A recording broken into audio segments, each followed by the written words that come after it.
زن و بندیوار. لە چوارچەوەی خۆی پیشاندان و ناڕزایەتەکانی مامۆستایان و فەرمانبەران بۆ موچە شاعران و مامۆستایان بە تەنزە شێعرتانە لە حکوومەت و وەزارەتی پەروەردە دەدەن و بە شێعرە کاریگەریەکانی خۆیان و شاعران بە حکوومەت دەڵێن بە ئاگا وەرەوە و داوای مافی سەرەتایی خۆمان دەکەین.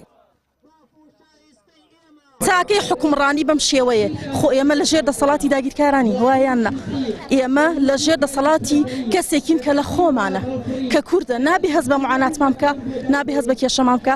من ئەمێ شعرێ بەڵام لەسەر وشەی دەبێت کە بڵاو بوویەوە لەسەر زاری وەزیری پەروەردە ئەڵێم پیرەمەردی شاعیرەڵێ ئەبێ بەخشندە ملکەچ کە لاستی موچەخۆری خۆی سوراحی سەر فرو دێنێ لە بۆ پیاڵەکە تێکا بۆی کە ئەو داری لەسەر سەرگرتووە زانێت چیتیایە لە لای نەنگە کە پەروەردەی نقومکە گەورەی وایە. گیرۆدەی دە سیاسەتی هیچ نەزانترین سەرۆکن.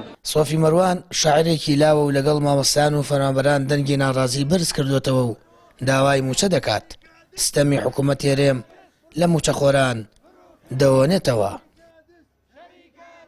جای بینی ئەوەتە ئەمڕۆ ئەلفوبێ سوالەکە دارا چاو بۆ دار ناگێڕێ بۆ نانێ ماڵە و ماڵەکە.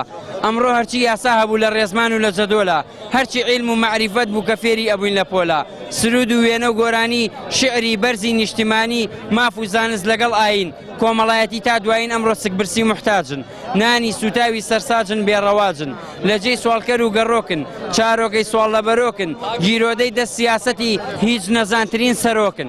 مامۆستا ئێستا وەزعی زۆر خراپە مامۆستا ینی چۆن بڕواتۆن بۆ قوتابخانەی وایە لە لادەکان 100,000 بکرێ یان مناڵی هەیە یا کرێ چییە ینی ئەوە مامۆستا چۆن بچێتەوە قوتابخانە یانی تر چۆن بایکۆت نەکە. نزیک دەبێتەوە لە 50 ڕۆژ مامۆستایان بایکۆتیان کردو و داوای موچە دەکەن. موچەی سێمانگیان لای حکوومەتە و وەک خۆیان دەڵێن شەقامیان کردووە تا قوتابخانە و وانەی نێشتنی ستەم و گەندەڵی بەگوێی حکوومەت و حیزبە دەسەڵاتدارەکاندا دەدەن. نیگەرانن حکوومەت تا ئێستا بێباکە و پرۆسەی خوێندنیش لە نیوەی کوردستان پەکی کەوتووە.